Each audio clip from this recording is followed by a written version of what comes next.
C'est vrai que pour être rentier, c'est probablement l'un des meilleurs métiers. Le matelas de sécurité, il est trop fin. Là, on est vraiment sur un futon, on est sur une serviette de sécurité, quoi. Le TRI est négatif sur 5 ans, bon, ça, c'est pas foufou. D'ailleurs, on voit très bien l'effet des CA. Vous voyez, tac, tac, tac, ça monte progressivement.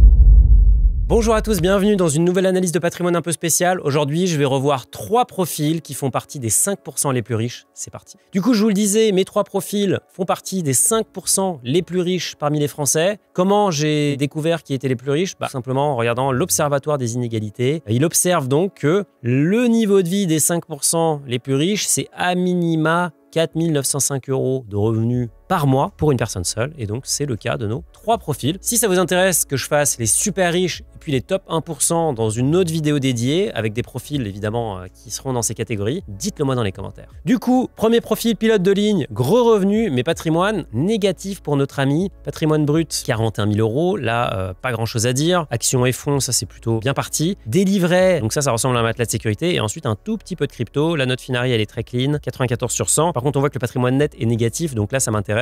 Je pense qu'il y a évidemment un petit emprunt qui passe par là. Donc, vous allez dire, pilote de ligne, c'est pas grand-chose comme patrimoine, c'est normal. Notre pilote a 25 ans, il est pilote chez Air France à 6K par mois. J'adorais être pilote, franchement. Si j'étais pas entrepreneur, je pense que je serais pilote. En tout cas, j'aurais essayé de le devenir. En tout cas, 25 ans, lui, c'est son métier. Il est célibataire sans enfant. Du coup, il est en CDI chez Air France, qui est un peu le nec plus ultra. Il a peut-être fait les cadets, enfin, le parcours parfait, quoi. Revenu mensuel net variable entre 5 200 et 8 000 € selon l'activité. J'imagine que certains vols sont mieux payés que d'autres parce qu'il y a, je sais pas, des primes de pénibilité, des trucs comme ça. Endettement, tiens, voilà, on en parlait, prêt étudiant important en cours de remboursement. C'est beau, ça serait intéressant si tu regardes la vidéo que tu nous dises le parcours que tu as eu d'un point de vue études, parce que c'est vrai que c'est une voie qui paraît super bouchée, quoi. C'est très compliqué. Pas mal de potes qui ont essayé d'y arriver. Ils ont tous réussi, mais ça a été pour certains très très douloureux, quoi. Ils sont passés par des compagnies où ils volaient sur des jets privés, des petits trucs. Enfin, c'était vraiment la croix et la bannière pour in fine aller chez Air France. Donc toi, a priori, tu as eu la voie royale.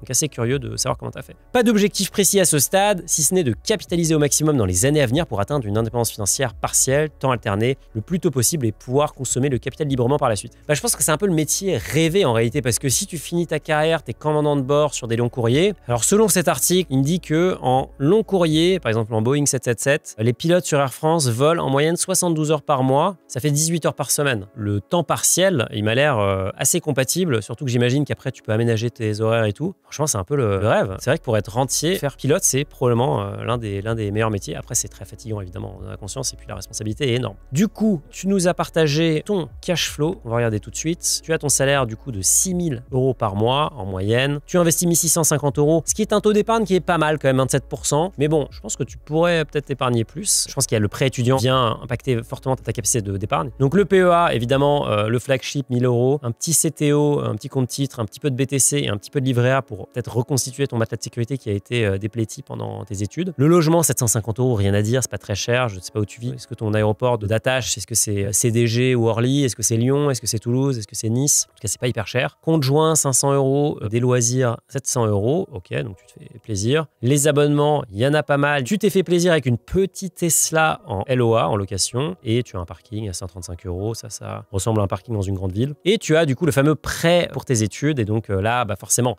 ça, quand ça va être remboursé, on va le voir sur ton Finari. Bon, là, c'est jackpot parce qu'en fait, c'est simple, tu doubles ta capacité d'épargne. Tu passes de 1 600 à 3 000 € et en plus, tes revenus auront augmenté aussi. C'est très, très beau. Tu es très bien parti pour avoir un très gros patrimoine. Chaque mois, j'évalue ma capacité d'épargne en fonction de mes charges et j'investis selon la répartition suivante. 500 € avec objectif entre 13 et 18 000 € sur le livret A. Je rappelle qu'il est capé à 22 950 €. CTO, 50 €. Ok, pourquoi pas. Sur Berkshire Hathaway, pour bénéficier du SafeBack Trade Republic de 15 €. Recevez 1% de vos dépenses effectuées avec la carte grâce au SafeBack. Mais je pense que pour ça, il faut à minima investir. D'ailleurs, hyper malin leur stratégie pour que ça devienne votre compte principal. 1 000 € sur le PEA 100% S&P 500, donc là, il n'y a pas de débat. Stock picking, selon mes convictions, Apple, Nvidia sur le CTO. Je rappelle que Apple et Nvidia sont déjà des composantes énormes du S&P 500, donc ça fait un peu redite, mais bon, pourquoi pas. Et ensuite, évidemment, Airbus pour un pilote. T'aurais dû acheter du Air France, par contre, là, je suis un peu déçu. Et LVMH sur ton PEA. En plus, tu n'as pas d'exposition à l'Europe. On va voir s'il y a de l'épargne salariale. Mais donc, c'est vrai que c'était 2 seules positions. Mais bon, ce sont 2 très beaux champions. D'ailleurs, j'ai fait une vidéo vidéo sur Airbus et une vidéo sur LVMH si ça vous intéresse. On va vous les mettre dans la description. Crypto 100 € en Bitcoin sur Finari, ensuite placé en staking. Alors techniquement, c'est du lending puisque tu ne peux pas stake des Bitcoins puisque ce n'est pas une chaîne en proof of stake, mais bon, tu les prêtes et tu génères un petit yield qui permet d'aller chercher un petit peu de performance en plus. Et l'assurance vie, tu nous dis, tu as juste pris date. Ça veut dire quoi? Ça veut dire qu'il a lancé le compteur des 8 ans pour atteindre l'avantage fiscal. Du coup, question, mieux vaut investir ma prime d'intéressement participation? Bah tiens, t'en reparles. Sur mon PEA ou sur mon PE? Sur PE, fonds 90% MSCI Europe, 10% monétaire ou 100% action Air France? Alors déjà, on va regarder ton Finari, action et fonds. Tu, du coup, n'as pas pour l'instant d'épargne salariale, tu as ton PEA chez TradeRep, sur lequel d'ailleurs du coup tu as en plus les titres dont on parlait. Bon, aujourd'hui ça reste assez petit comme position. Tu as ton PERCO, ton plan d'épargne retraite avec ce fonds-là, MSCI US. Tu as ensuite ton CTO, ça on en a parlé. Tu as pris date sur le contrat généraliste, j'imagine, de Bourseau avec une position Nasdaq en gestion libre. D'ailleurs, on bosse sur notre gestion libre, nous aussi. Mais du coup, tu n'as pas encore d'épargne salariale. Il me manque un peu une donnée ici, c'est est-ce que tu obtiens un bonus en réinvestissant ton cash dans ton plan épargne entreprise? Est-ce que tu as un abondement, participation, etc. Puisque si ça c'est le cas, là c'est intéressant. Sinon, bof quoi. Surtout que c'est un peu le double effet. Si tu as un abondement, tu réinvestis dans le PE, tu passes pas par la case salaire. Donc en fait, tu capitalises beaucoup plus. Et donc à moyen et long terme, c'est beaucoup plus rentable que de se le faire verser et donc de payer forcément les impôts. Et surtout, toi, tu es quand même célibataire. C'est un peu la pire tranche. Gros revenu célibataire, tu te fais éclater. Tu es probablement à soit à 30, soit à 41% de tranche marginale d'imposition. Mais du coup, l'action Air France, bon. Donc vous avez le CAC 40 avec les dividendes réinvestis. Par défaut, c'est pas le cas. Mais bon, ça dévalorise la perf du CAC. Mais si vous réinvestissez les dividendes, la perf est pas si mal que ça. En dessous, je vous ai mis un MSCI Europe et je vous ai mis après la perf d'Air France. Donc sur 5 ans, catastrophique, moins 50%. Air France, c'est vraiment, bon, c'est une super boîte. Je suis client Air France, j'adore cette compagnie, il n'y a pas de problème. C'est juste que c'est un peu l'exemple type de la boîte où l'État est très investi et donc, en fait, des choix sont faits en fonction des envies des politiques. Et bon, c'est vrai que ma philosophie d'investissement, c'est de ne pas toucher les actions où l'État est actionnaire important. Donc, si tu devais investir dans ton PE, bah, je le ferais évidemment sur du MSCI Europe et du monétaire, surtout pas sur du Action Air France, mais je regarderais surtout si tu as de l'abondement pour voir si tu peux aller chercher un bonus. Sinon, bah, PEA, il n'y a pas de sujet. C'est quand même mieux d'avoir le PE parce que ça évite de passer par la case impôt et donc ça capitalise plus. Ta capacité d'épargne est limitée à cause des prêts, mais salaires en hausse. Tu conseilles d'emprunter maintenant pour de l'IMO? Bah, j'ai envie de te dire que, alors on va regarder jusqu'à quand il court ton emprunt. Tu vois, tu as encore 5 ans. Franchement, j'ai envie de te dire oui, si tu as envie de faire de l'IMO à moyen terme, c'est une super situation, il n'y a pas de sujet. Ta vraie question, c'est est-ce que tu veux faire de l'IMO? Oui ou non? Si tu veux pas faire d'IMO, bon, bah, la question elle est réglée. Si tu as envie d'en faire, bah oui, c'est intéressant de s'endetter, évidemment. Maintenant, si tu fais de l'IMO, je pense que je t'aurais pas dit ça il y a quelques années, mais aujourd'hui, moi, je ferais de l'IMO en SCI. Je ferais plus de l'IMO en LMNP parce qu'en fait, le LMNP a été partiellement raboté. Malheureusement, c'était un super régime sur l'histoire de la réintégration des amortissements. Bon, bah, les amortissements déductibles, ça finira aussi par sauter un jour parce qu'il faut de l'argent pour payer le déficit de l'État. Quitte à faire de l'IMO, oui, immobilier locatif, pourquoi pas, et en SCI. Si tu as envie de t'acheter ta résidence principale, achète-la, mais c'est pas le meilleur investissement. Si je stake mes cryptos via Finari, impossible ensuite de les rapatrier sur mon ledger, c'est bien ça? Mais oui, évidemment, parce qu'en fait, une fois que tu les as prêtés, tes cryptos, eh bien, tu peux pas les avoir sur ton ledger. Donc, tu peux pas les avoir à la fois en prêt et à la fois sur ton ledger. Donc, si tu les prêtes, et tu ne peux plus les retirer. Par contre, le jour où tu veux plus les prêter, bah, tu arrêtes le staking ou le lending ici et ensuite tu les retires sur ton ledger et ça, tu le fais instantanément et après, tu contrôles ton destin à 100%. Du coup, au niveau du score Finari, bah, c'est très bien. On va regarder ce qui manque. Il y a un peu trop d'overlap entre les ETF. Bah, je trouve qu'en fait, il y a des titres qui se retrouvent en direct et dans les ETF. Donc, ça, c'est raté. En crypto, t'as pas d'Ethereum, mais bon, à la limite, si t'as pas envie d'en avoir, pourquoi pas. Donc, tu perds un point. Vision long terme, aujourd'hui, c'est vrai que c'est pas super clair pour moi ce que ça veut dire d'être rentier. Donc, c'est quoi? C'est combien d'argent tu veux avoir? Combien d'heures tu veux travailler? En fonction de ces heures, tu gagnerais combien? Je pense qu'il y a un petit projet à affiner. Mais sinon, c'est très propre. Évidemment, c'est un peu la situation de rêve. Gros salaire, carrière très longue devant toi avec, a priori, un peu un boulevard pour augmenter ton revenu. Culture financière excellente. Pour moi, ça, c'est quelqu'un qui va cartonner à l'avenir. Et je suis sûr que si on refait ton analyse dans 2-3 ans, bon, bah, ton patrimoine, il a explosé. On passe au deuxième profil. 4 000 € par mois à 25 ans. Il souhaite quitter son travail d'ici 1 an. Mon objectif, générer un revenu suffisant pour pouvoir bien vivre avec un petit job en 35 heures. Du coup, 246 000 € d'immobilier, écrasante majorité, évidemment, avec un peu d'actions et de fonds, des liquidités, des alternatives, etc. On va regarder ce que c'est. Évidemment, en net, on voit que l'immobilier est assez écrasé. parce qu'il y a beaucoup de dettes, il y a pas mal d'autres actifs, ça m'intéresse de voir ce qu'il y a là-dedans, des livrets, de la crypto et un peu d'actions et de fonds, donc c'est très immobilier. Tu as 25 ans, tu es célibataire sans enfant et donc tu fais de la maintenance sur des éoliennes en itinérance, donc forcément pas mal de déplacements, salaire du coup de 3 400 € avec un panier repas de 550 € et un loyer de 1 250 € sur un ou plusieurs biens dont tu as la propriété. Je possède ma RP depuis 3 ans, incroyable, 22 ans, bam, RP, ainsi qu'un bien avec 2 logements, le second est en fin de travaux, donc là, bon, sur quelqu'un qui est parti en mode Axel Paris, si vous avez vu son analyse de patrimoine, parti sur les chapeaux de roue, très propre. Je pense continuer mon travail encore 1 an avant de partir sur un poste à 35K par an pour ne plus avoir de déplacement. Là, je pense qu'il y a une espèce de prime d'itinérance, quoi, donc forcément, le poste est bien payé parce que ça doit être dur de garder les gens et je pense qu'il y a beaucoup de gens qui doivent finir par partir, surtout que toi, tu es célibataire sans enfant, quelqu'un qui a une famille, au bout d'un moment, faire les 400 coups aux 4 coins de la France, c'est un peu pénible. J'ai bénéficié d'une donation de 5 000 € il y a quelques années. Pas de certification sans héritage. Effectivement, je ne peux pas te donner cette médaille. D'ailleurs, on me dit souvent, mais voilà, moi j'ai eu une donation.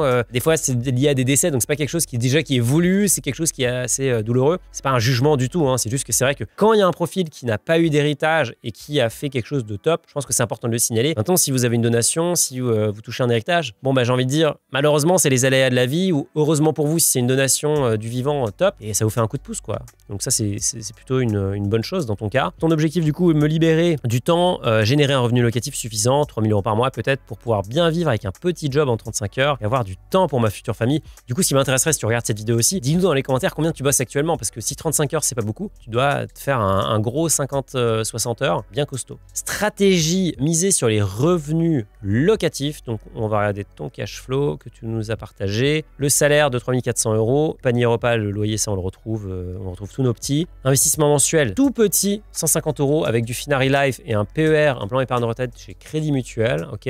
Ensuite, le logement, bah, tu rembourses ta RP, tu payes des charges, de l'électricité, de l'assurance, la taxe foncière, etc. Vie quotidienne. Tes besoins essentiels, bah, tu n'as pas de loyer puisque tu vis dans ta RP. Tu as des courses évidemment. Emprunt hors RP, évidemment, ça c'est les investissements que tu as fait. Donc on est sur 834 et 360 € de crédit supplémentaire. Et du coup, d'ailleurs, on voit que bon, c'est tout juste à l'équilibre au niveau de tes projets entre les loyers et le financement. Maintenant, normalement, si j'ai bien compris, tu en as un qui n'est pas encore loué, donc tu devrais aller au-delà. Ça tombe bien parce que tu as quand même beaucoup plus de charges en plus. D'ailleurs, tu nous le mets ici. Tu as des assurances propriétaires non occupants, etc. Et tu payes quand même des impôts sur le revenu. Mais tu as quand même pas mal de revenus dispo, donc je suis assez curieux de savoir ce que tu fais de ces revenus disponibles en plus. Tu nous l'as dit, Finari Life, tu es sur le profil croissance, growth, et donc tu investis 100 € tous les mois et tu as ton PER multi-support. Je place jusqu'à 50% de mon salaire sur mes livrets en attendant un prochain projet IMO. Bah tiens, voilà, c'est ça. Un appartement à 80K, 400 € par mois de remboursement de mensualité sur 20 ans, ça fait un loyer à 700 €. Donc c'est un beau delta. Tes questions. En changeant de poste, ce qui me ferait passer de 4 000 € à 2 250 € net, serait-il dangereux d'avoir une mensualité de 1 250 € pour un revenu locatif de 2 000 € mensuel brut une fois le second projet locatif réalisé? On va regarder d'abord ton patrimoine avant de répondre à cette question qui est assez intéressante. Du coup, on regarde les biens immobiliers. Tu as ton petit immeuble ici. Qu'est-ce qui nous donne comme rendement? Bon, on voit que ton cash flow mensuel est évidemment positif. Tu as une belle renta brute. Mais voilà, il y a aussi eu pas mal de travaux.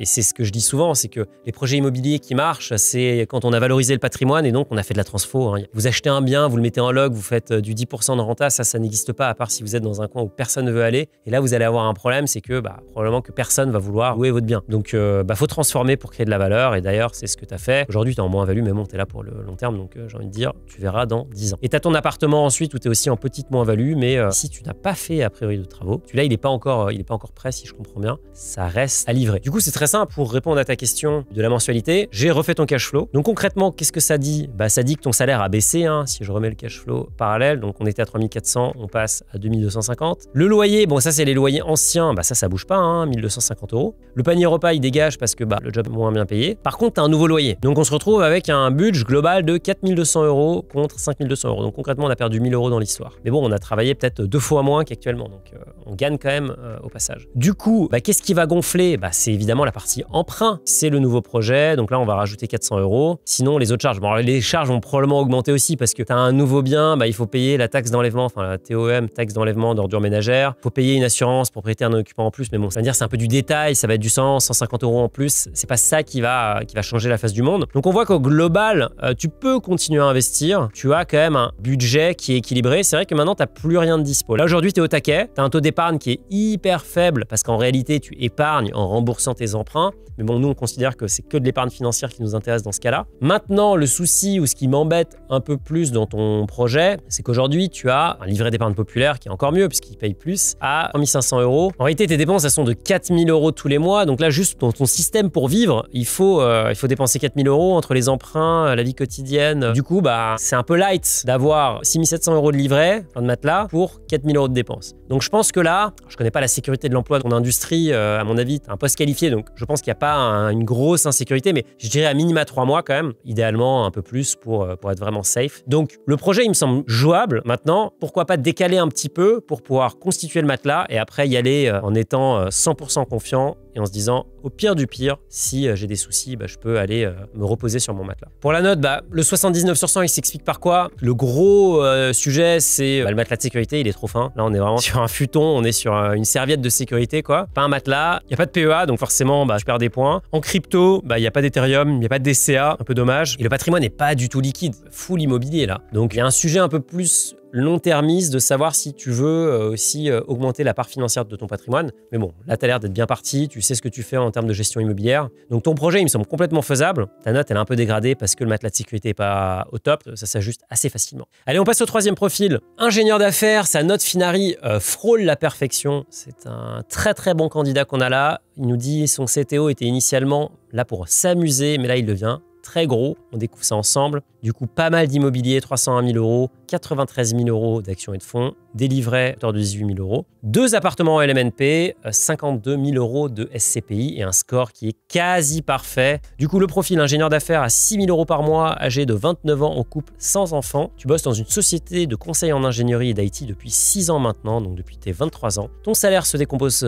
comme suit, salaire de 4 000 € par mois, plus un variable de 4 000 € par trimestre, donc tous les 3 mois, revenu locatif de 1 800 € par mois sur le LMNP et les SCPI qui te versent aussi 150 € par mois. J'ai rapidement utilisé l'effet de levier, un appartement de 27 mètres carrés en LMNP à Bordeaux, loyer perçu 650 €, emprunt remboursé évidemment. Un deuxième appartement en LMNP de 63 mètres carrés, loyer perçu de 1 200 € et avec un emprunt évidemment lié. Tu as la SCPI Bureau Boutique. Tu nous précises que c'est une donation paternelle d'une valeur de 51 750 €, revenu trimestriel de 455 €. Après impôt, revenu foncier, franchement c'est cata, hein, quand tu les touches en direct, tu te fais un peu éclater. Après voilà, tu les as pas payés, c'est une donation, pourquoi pas. Qu'est-ce qu'il y a dans cette SCPI? C'est du bureau, j'imagine, hein, comme son nom l'indique. C'était un regroupement de 4 SCPI. Voilà, c'est une SCPI assez grosse, hein, 300 millions d'euros. Ça distribue un taux de 5% par an. Évidemment, la SCPI n'est pas sans risque. Il y a des SCPI qui ont fortement corrigé ces derniers temps. On va voir si celle-là en fait partie. Le TRI est négatif sur 5 ans. Bon, ça, c'est pas fou. La collecte est négative aussi en 2024. Donc, a priori, c'est une SCPI qui n'a pas exactement le vent en poupe. Pourquoi pas la vendre pour réinvestir le cash ailleurs, d'ailleurs, dans un de tes projets IMO à toi que tu maîtrises de A à Z. Ça pourrait être une idée. Objectif 1 million d'euros avant 40 ans. Mon objectif est d'atteindre 1 million d'euros de patrimoine net avant 40 ans, puis de générer un revenu passif de 8 000 € par mois. Très gros revenu passif, donc quasiment 100 000 € par an. Stratégie, un DCA discipliné en début de mois. Tu nous as mis ton cash flow. Du coup, tu nous dis que tu as 2 400 € d'investissement mensuel, 40% de taux d'épargne monstrueux, des ETF PEA, de l'assurance vie, de la crypto Finari, un CTO chez Plum. Ensuite, ton logement, puisqu'a priori tu es locataire et que tu as des biens en LMNP. La vie quotidienne, les courses, les restos, les soirées, tu te fais plutôt plaisir. Les abonnements, il y en a pas mal. Mais bon, au final, c'est des choses importantes. 2 abonnements de sport, tiens, est-ce qu'il n'y a pas un abonnement en trop ou c'est su pour ta compagne, je sais pas. Les charges sur les biens locatifs, voilà, les emprunts. Mais n'oubliez pas la taxe foncière, n'oubliez pas le comptable, n'oubliez pas l'assurance. Il y a plein de petites charges qui viennent grignoter la renta. Le PEA de 700 € chaque début de mois dans divers ETF, je complète avec le cash restant en fin de mois et le salaire variable. AV en gestion pilotée chez Yomoni, DCA de 200 € par mois, on va regarder ça. Crypto Finari 200 € par mois, ok. Stock picking 250 € par mois. L'idée est de m'amuser, ça marche plutôt bien. On va regarder ton CTO chez Plum. Le matelas de sécurité est important car déménagement à Bordeaux, ok. Question, dois-je garder ou vendre mes SCPI Bureau Boutique? Bon, je pense que j'y ai en partie répondu. Moi, ce que j'aime bien, toujours pareil, c'est de regarder les documents d'information. On est quand même dans un pays et sur un continent en Europe où il y a beaucoup de réglementations et donc il y a beaucoup d'obligations pour les gérants d'actifs, etc. Et donc vu qu'ils sont régulés par l'AMF, eh bien ils doivent déposer tout un tas de docs, notamment le DIC, le document d'information clé. Et donc ici ils nous disent que le scénario de tension sur le marché, ça ferait un rendement sur 8 ans de moins 5% en gros, et sur un an, moins 18%. Bon ça évidemment, ça s'entend, hein. Ce qui est très intéressant, c'est que le scénario favorable sur un an, rendement négatif, sur 8 ans, 4,65%. Du coup, ça fait 43% quoi, sur 8 ans, donc ça nous fait notre rendement annuel moyen de 4,65%. Si tu n'as pas de conviction sur la SCPI et que tu n'es pas satisfait avec ce rendement, bah, j'ai envie de dire, tu vends, tu soldes la position et tu l'utilises pour faire de l'IMO pour toi, parce que c'est quelque chose que tu contrôles, que tu sais faire, a priori, tu t'es fait la main depuis longtemps, ou alors tu le mets dans ton PEA. Mais là, j'ai pas l'impression que tu as une grosse conviction, donc perso, moi je vendrais. Mon CTO sur Plum était initialement pour m'amuser, mais devient important, dois-je le garder sur Plum? Alors on va regarder ton CTO. CTO Plum, 8 000 €, et donc on voit que tu t'es fait effectivement plaisir. Et comment sont les perfs? Pas mal, 100% sur Spotify, 100% sur Alphabet. Ouais, il y a du x2 quoi, 137% sur Tesla. Est-ce que tu dois le garder sur Plum? Bah il faut regarder qui est derrière en fait, hein. Et surtout quels sont les frais. Donc Plum, bon, c'est une boîte anglaise qui s'est bien développée en France. Maintenant il faut regarder les frais, et donc les frais de transaction sont ce qu'ils sont. Donc c'est à toi de voir en fait, est-ce que les frais te conviennent? Maintenant, voilà, c'est un acteur qui est régulé. Je pense pas qu'il y ait un risque particulier sur eux. Il y a tout un tas de sécurités qui sont mises en place pour que le dépositaire puisse rendre les fonds en cas de défaut du courtier, etc. La question, c'est plutôt est-ce que tu es d'accord avec les frais et est-ce que la plateforme répond à tes besoins? Je suis pas sûr que la bouger ton CTO de chez Plum soit la priorité. Maintenant, c'est vrai que c'est pas un pure player, donc si le CTO grossit, peut-être passer sur autre chose. Est-ce pertinent d'avoir 4 ETF différents sur ton PEA? Bah écoute, on va regarder tout ça. Ton PEA, c'est un beau PEA à 66 000 €. Qu'est-ce que tu as du coup? D'ailleurs, on voit très bien l'effet des CA. Vous voyez, tac, tac, tac, ça monte progressivement. Et donc, tu as le MSCI World, le PEA US Tech, le MSCI Emerging Markets et le MSCI Europe et le China. Intéressant. Et ensuite, tu as quelques petites positions en bonus. Tu as du Esso, tu as du Dassault, tu as du Mercedes, du Arcelor, etc. Okay, bon, c'est tout petit. La seule position un peu significative, c'est Air Liquide. Et donc, on voit que ça donne une exposition globale quand même assez amoindrie aux US. Hein. Dans un MSCI World, tu seras à 70% d'US, là, tu es à 50%. La Chine, évidemment, beaucoup plus petite, mais toi, elle est très grosse parce que tu as du Emerging Markets. La France aussi, très grosse parce que, évidemment, tu as du Air Liquide et tout, tu as pas mal de stock pick ici. Tu as du Elixir China, évidemment. Voilà, tu surpondères la Chine, tu sous-pondères les US, pourquoi pas, j'ai envie de dire. Maintenant, l'intérêt du MSCI Europe, quand tu as déjà un World, pas sûr de ça, à part si tu veux augmenter ton exposition sur le continent européen. Tu le fais déjà en fait indirectement avec les stocks, donc est-ce que là, tu n'es pas en train de faire un peu le double effet qui se coule? Avoir un tech USA, à la limite, moi je prendrais Europe, S&P 500, Emerging Markets. Là, tu as vraiment 3 poches qui sont séparées, que tu pilotes et qui pour le coup n'ont pas d'overlap. Ça a déjà plus de sens que d'avoir le World, le US et le Europe. L'Emerging Market, celui-là, il a effectivement sa valeur ajoutée parce qu'il n'est pas compris dans ce MSCI World là. Si vous voulez du MSCI World avec de l'Emerging Markets, il faut acheter le MSCI World All Countries ACWI. Malheureusement, il n'existe pas sur PEA. Donc bon, je pense que ça mériterait d'être simplifié ici et peut-être que faire S&P 500 Europe Emerging, ça serait une option, sachant que la Chine, tu l'as dans l'Emerging, donc ça permettrait d'avoir ta triple expo sans avoir une exposition particulière sur la Chine. À la limite, si tu as envie d'être plus Chine, prends que le China et pas le Emerging, mais ça, c'est à toi de voir au final. Donc, petite simplification et surtout, limiter un peu les overlaps. D'ailleurs, bon, pour les ETF, j'ai fait la matrice de corrélation, ça fait un moment que je ne l'avais pas sortie, celle-là. On voit que le Europe et le World, grosse corrélation, le Tech US et le World, grosse corrélation. À la limite, le moins corrélé, c'est les Emerging Markets et le Tech US, logique, mais ça reste quand même dans l'ensemble très très corrélé, donc c'est un peu du pareil au même. Pour le PER, j'ai envie de te dire, ça dépend de ta tranche d'imposition, ta tranche marginale d'imposition. Toi, tu es en couple, ça dépend du salaire de ta compagne ou de ton compagnon, je ne sais pas. Si ta TMI, ta tranche marginale d'imposition est supérieure à 30%, ça peut être intéressant, surtout si tu comptes devenir rentier, ce qui est ton cas, et donc baisser tes revenus du travail, parce que n'oublie pas que le PER, tu baisses ton revenu imposable à l'entrée, mais tu es refiscalisé à la sortie. Donc en fait, le mieux, c'est d'avoir une TMI très élevée aujourd'hui et une TMI très basse dans le futur. Attention, si tu prends un PER,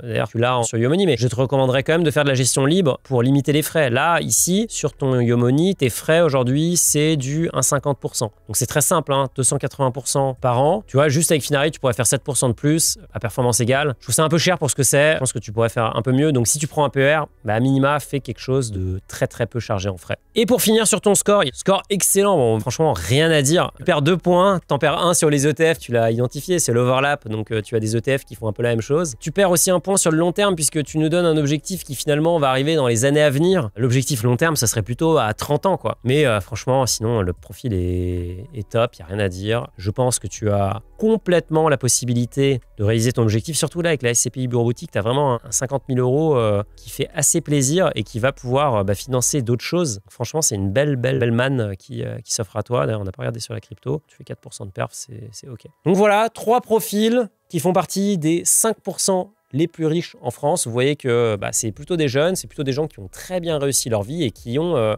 mis en place plein de très bons réflexes pour investir. Donc j'ai hâte de voir d'ici quelques années comment vont évoluer leur trajectoire. Mais bon, là, on a vraiment 3 très bons élèves. Si vous voulez que j'analyse aussi votre patrimoine, vous postulez. Si vous voulez que je fasse une vidéo sur les super riches, sur les top 1%, qu'on regarde un peu les profils, qu'on voit ce qu'eux font, vous me dites ça dans les commentaires et on mettra ça en musique avec l'équipe. Je vous donne du coup rendez-vous dans une semaine pour une nouvelle analyse de patrimoine. Je vous souhaite des bons investissements et je vous dis à très vite. Ciao.